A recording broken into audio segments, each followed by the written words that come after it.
বাঁচাতে পারবো কি না বাবা, আমার খুব সন্দেহ লাগে বাবা, আমার খুব সন্দেহ লাগে। আমার দুটো কিডনি নষ্ট, আমার 2 বছর ধরে ট্রিটমেন্ট চলতেছে। 3 মাসের বেশি হয়ে গেল ডায়ালিসিস চলতেছে, সপ্তাহে 3টা করে ডায়ালিসিস লাগে।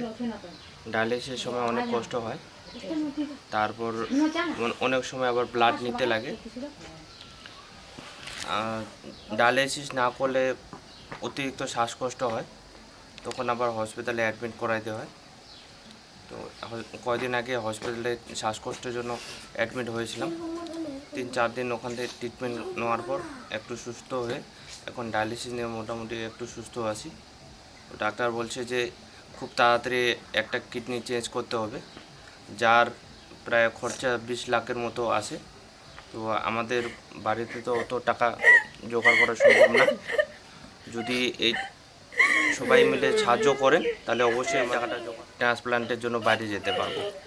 কিডনি আমার মা, এই মাই একটা কিডনি দান করবে, কিন্তু কিডনিটা আমাদের সব মিলে গেছে, কিন্তু টাকার অভাবে করতে পারছি না। কাঁদবে না। সবার কাছে হাত জোর করে অনুরোধ প্রচন্ড করতেছি, কষ্ট পায় বাবা, যখন ডায়ালিসিস করি পুরা কষ্ট পায়, আমার ছেলেরা পুরা কষ্ট পায় বাবা, হাত পা এগুলো কোকড়া হয়ে আসে, থাকতে পারে না।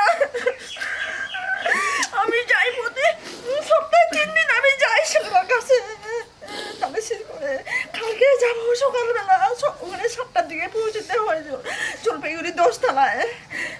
যখন ডায়ালিসিস করে তো দর্শকরা দেখতে পারছেন এই দাদাটা, জানো বাবা, একটা ছেলে আমার বাবা, আমার ছেলে যদি কোনো হয় আমি কি করে থাকবো?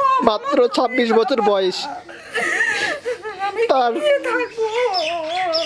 মা ভিক্ষা চাইছে সবার কাছে। ভিক্ষা যাচ্ছি বাবা, সবাই হাত বাড়ায় জোর করে বলছি।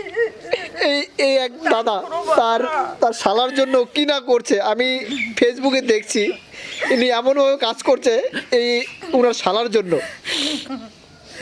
আমি তো দেখে অবাক, আমি ভাবতে পারিনি এমন লোক আছে পৃথিবীতে। আমার যদি জামাই যে- না হতো আমি মারা যাইতাম বাবা। যে ওনার শালার জন্য এত, আজকাল দিনে কেউ করে না এই জিনিসটা। আমি ইনাকেই দেখলাম, ইনি এমনভাবে কাজ করে যাচ্ছে একমাত্র শালাকে বাঁচাবে বলে।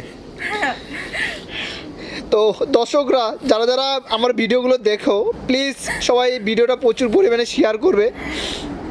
তোমাদের একটা শেয়ার এই দাদাকে